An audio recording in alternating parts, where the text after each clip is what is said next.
In this video, we're going to see what it takes to fix this. Should be fun. So stick with me, and I'll take you along for the ride.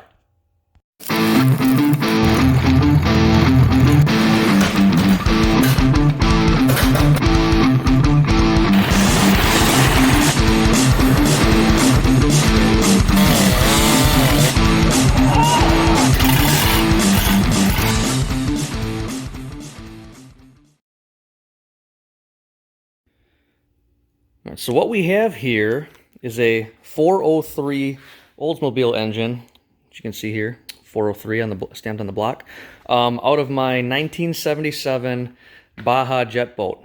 I had a part 1 video that I just released where I rebuilt the jet pump because the thrust bearing went out in there. Put a link right here if anybody wants to take a look at that. But upon further investigation from talking to some guys in a jet boat group I belong to on Facebook, they said when the thrust bearing fails, it a lot of times takes out the thrust bearing in the engine, so I should check my end play.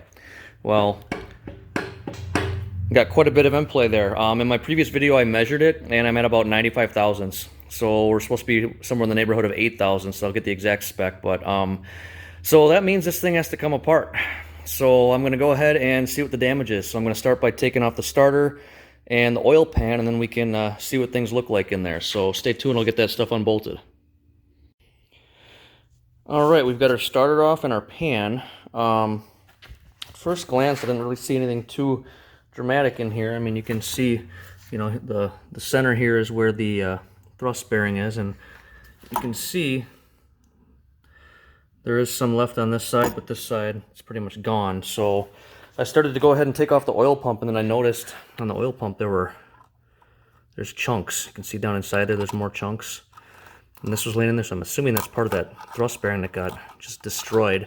And it was laying down in the pan and got sucked up onto the pickup here for the oil pump. So I'm gonna look around for more shards in there. We'll see what we find, but that's what I found so far. So I'm gonna do a little bit more investigating. I'll bring you back when I find something. All right, didn't really see anything else that jumped out at me in there as being a problem, but I went ahead and I took off my pulley, pulled off my harmonic balancer. Had to use a 3-jaw puller for that I got from Harbor Freight. I did notice too, my balancer had a bolt snapped off. I actually noticed that in my previous video, but don't know when that happened, but I'm going to have to address that down the road here in a little bit. Next, I have to take off my, what would be the water pump cover, even though there's no water pump on a jet boat like this. Then I should be able to start unbolting my my rods and my bearing retainers in there. So I'll get that all unbolted, and then I will bring you back. All right, well, water pump cover and timing cover are now off. Found a little bit more damage, so not even sure what that is, but that's roached. I'm assuming that's like a thrust washer here on the crank is roached. Pieces are adding up here, guys. All right, so it looks like I'm gonna have to take off my my fuel pump. Then I can get my cam gear off there. So I'm gonna go ahead and pop off the fuel pump, and then get to seeing if I can get this stuff off. So stay tuned. All right, our timing chain is off, as well as our cam gear. So now I think I'm going to go ahead and start unbolting the mains just to have a peek in there and see what's going on. So I'll bring you back once I crack those bad boys open. I've cleared a spot on my workbench, and I'm going to lay everything out like in order from front of the engine to the back of the engine, just so I know what's what. So stay tuned. All right, everybody. Kind of got carried away there and forgot to film in the middle there, but I've got all of my rods and my main obviously detached. I pulled out the crank, and I have everything laid out over here on the table in the order in which I pulled it out. So front of the engine to the back of the engine, and it's laid out in the orientation here, same here as over there. So now it's time to start cleaning up all those bearings and, you know, taking a look for the damage here. So stick with me, and I'll bring you back once I got things cleaned up and evaluated a little bit here. So stay tuned. All right, well, here's where we're at. So, you know, looking at the the rod bearings. You know, number one has a few scratches in there. I mean, I guess it doesn't look horrible. Number two, you can see that's getting kind of tore up there. There's some pitting in there. 3, more scratching. Let's see what else you got here. 4, that actually looks pretty decent. 5, there's some pitting in there, it looks like. 6, line down the middle. 7, oofda. 7 is not good. Lots of wear in number 7. Take a look at our mains. There's the first one. You can see that one's pretty well toast. Second one, yeah, that one's pretty toast. Sure, the thrust bearing last. Next one, yep, showing some wear. Back one, lots of pitting in there. And now our thrust bearing. Oh yeah, can you say toast? Look at that. She is worn. Now, if that wasn't bad enough, here's the really bad news. That's our center main. Look at this region here. There is like a 60,000th wear mark in there from the thrust bearing. As you can see, Mr. Thrust Bearing, whoops, dropped her. Mr. Thrust Bearing was riding in here.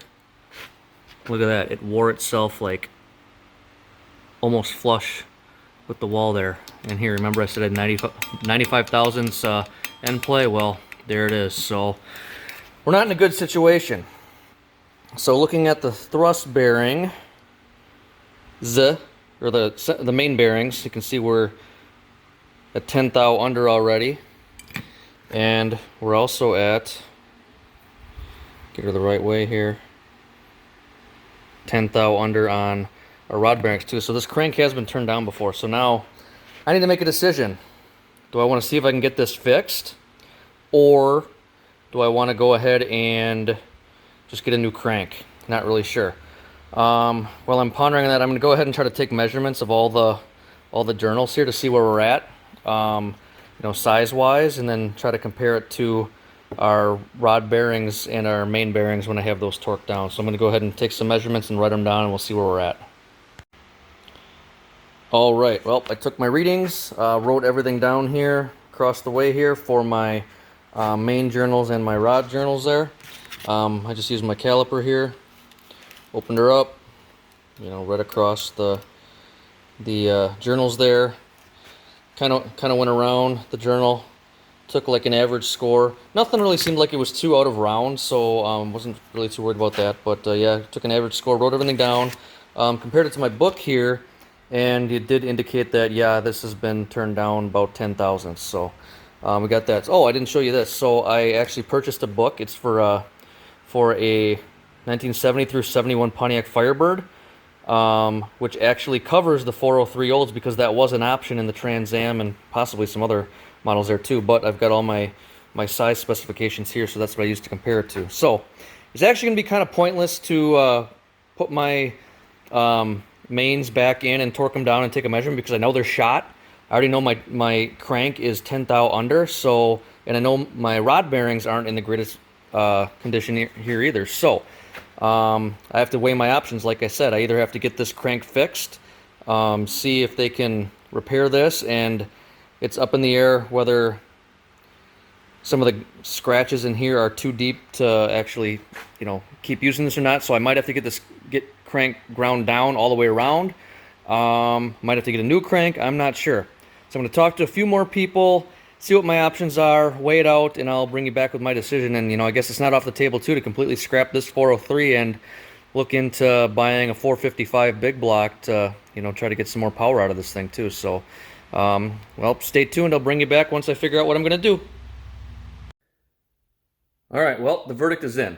I've talked to a whole bunch of people on this, both in real life and on different forums for Oldsmobile engines and things like that. And the verdict is I should probably find a replacement crank for this. So that's what I did. Found a place out of Utah, an engine shop that actually had a 403 in stock. I talked to the guy, sent him a bunch of pictures of what we had going on here, and he has a crank that should be perfect for the application. And I do get to send this one in, and he said it. I showed him the pictures of that that sidewall by the main there, how scored up that was. He said I'll probably get some sort of a deposit back for it. So that's a win in my book. It's going to be a lot cheaper than getting a whole new engine. So the goal for today is, well, two goals, right? A, I want to get this engine all cleaned up so that when that crank comes, I can start slapping stuff back together. By the way, the crank does come with main and rod bearings too, matched to the crank, so that should be awesome. So anyways, get that engine all cleaned up, get all the gunk out of there, get all the passages blown out, and I want to show you one more thing. I'm going to take you over to the engine here, 1 second.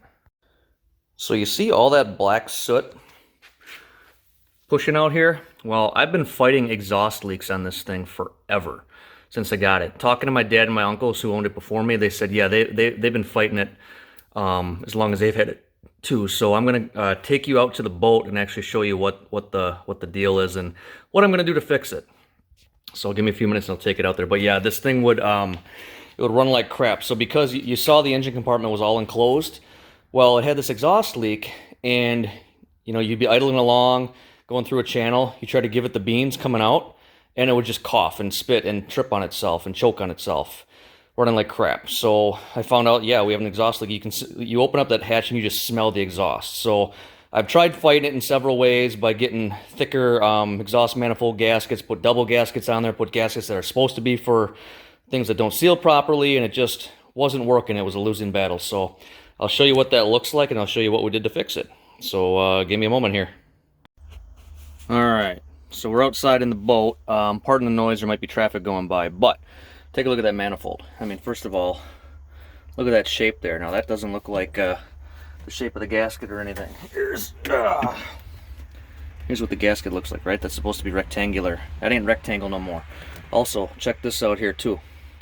Big gaps here, making it hard to get these to bolt down. So they had a bunch of washers stacked up trying to stack that down. So I guess what they did years ago is they actually had these milled a couple times, and they had some stuff around here welded to try to combat this issue. But once you thin that out, it's a slippery slope, so it just wants to warp more and more and more. So I went on the old Google machine and on the eBay, and I found a guy that's actually selling a set, so this portion right here, for 125 bucks. So let me grab the new one here, or used one.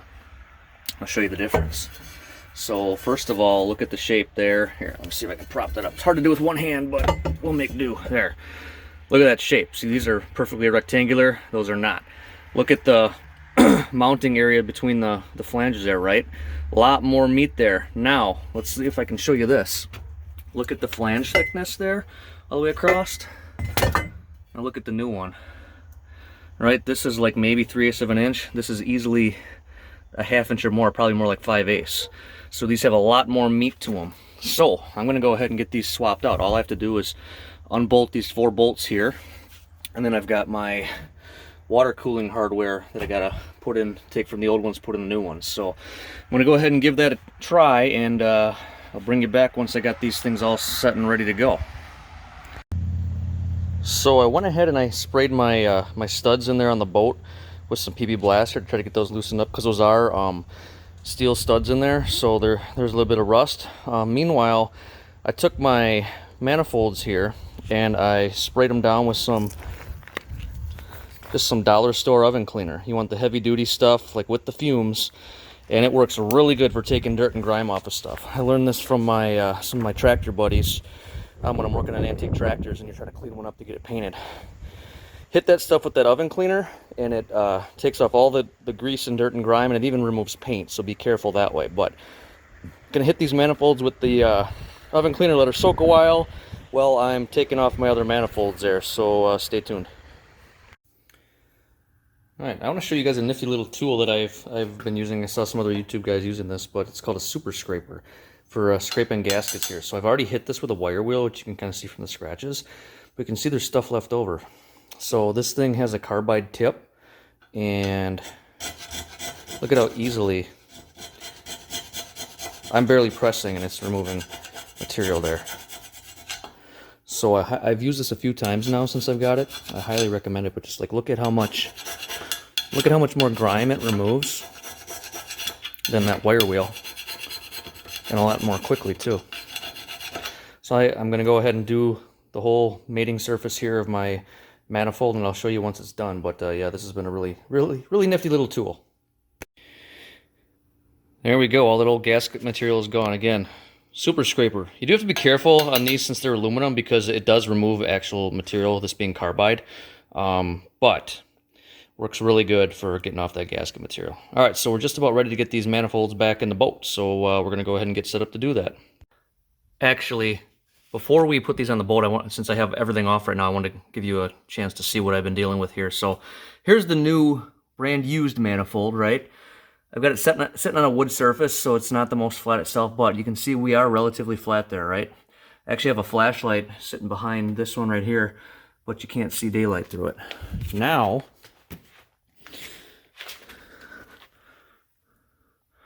here's the old one. Look at each one of these flanges, super warped, and you can see daylight under all of them. So no wonder I was having such a hard time getting these things to seal. So yeah, I should be in a lot better position now than I was before. So all right, we're gonna take you back out to the boat. All right, I apologize for the wind and the noise, but we're back out in the boat. I've hooked up my water lines to both sides, and I've got my gaskets, or my manifolds set in here. So this is the angle that they're supposed to be on. So what I'm gonna do is take it and give it a heavy dose of Permatex all around there, all around there.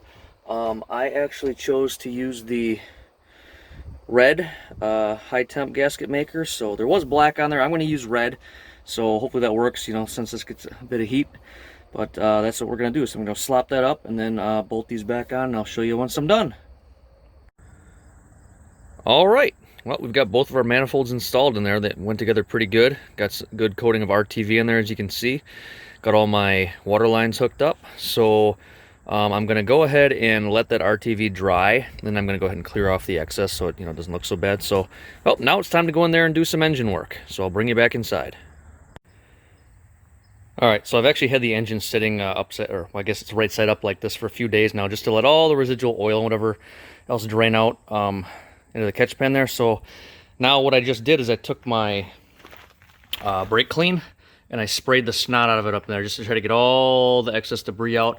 Went up and down all the oil galleys, in through the oil filter, anything I could do. Now, life hack here, I think I actually learned this from the What No Way guy, but you want to be able to spray vertically without losing your pressure. You take the tip off of an old spray can and you put it on the end here and you do this. Look at that. Works slicker than snot on a doorknob. Life hack. Works great. All right, so I'm gonna let that drip for a little bit here, then we'll flip the motor back over and we'll start getting into that. So stay tuned. So actually, I am gonna end this video here. After filming this whole sequence, it's gonna be very long. So I've decided to cut it into two parts. So in the next part, you will see the engine being reassembled and put back into the boat. So thank you for sticking with me so far. Please like and subscribe, and we'll keep this sort of thing going. And please tune in to the next video. Until then, we'll see you later.